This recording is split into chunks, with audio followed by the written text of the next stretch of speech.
God bless you as we continue listening into the letter that Paul wrote to the church in Rome that he might as well have written to us today. He's describing the culture of people who fold their arms and set their jaw and say, there is no God. I will be my own consequences.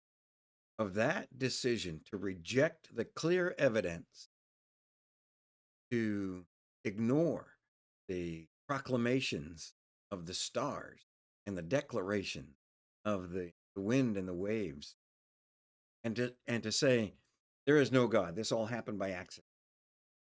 Result resulted. Paul wrote about it in the 1st century in the same thing that it results in today. Consequence catastrophic. This is what Paul describes in Romans 1:4.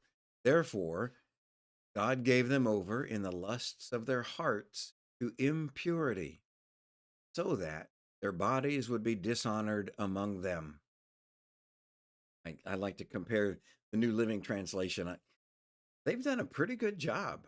I still cling to the New American Standard Bible because it's so literal and bringing the translation word meaning for meaning into the English language, word for word. But that makes it a little more awkward.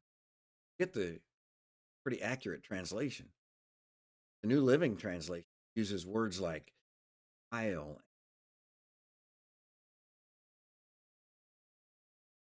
describing the consequence, where God says, okay, I gave you your free will. You're exercising your free will in rejecting the clear truth. So I am going to withdraw, going to abandon you to your desires. Happens then, catch the last half of that verse, the hearts become more and more impure, and the bodies, they use their bodies in vile and disgusting. That's really the idea. Impurities.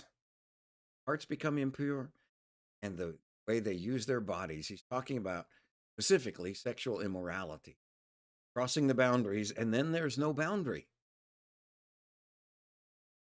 If we ignore God's clear boundaries for physical intimacy, then there is no stopping point. There is no boundary.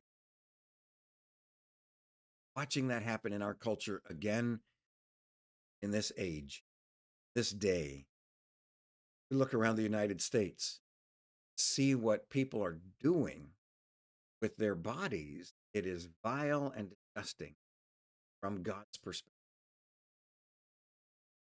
So we need to be careful in our own heart and not allow the culture to weigh our view of righteousness, of right and wrong, of good and evil, of debauchery and holiness. And that can only be done.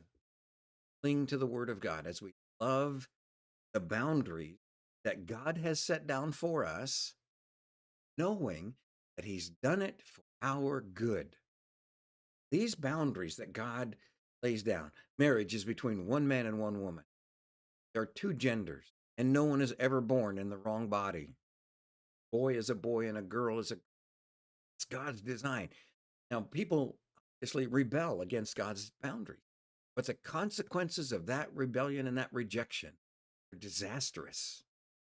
If we absolutely refuse to acknowledge the lordship, authority of Jesus in and over our life, he will, in his consistency, abandon impurities of our own lusts.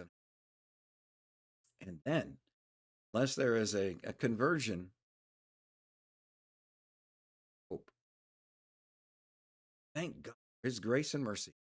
Never anyone encounters the truth, even if they're living motivated by an impure heart, doing disastrous things with their bodies, and they come to the realization, they come to their senses that this is wrong and they want a right relationship with God, in His mercy and His grace, He extends that opportunity over and over every day. As long as you have breath, there is hope and opportunity to be restored, redeemed, rescued, resurrected. All those good R words that God accomplishes.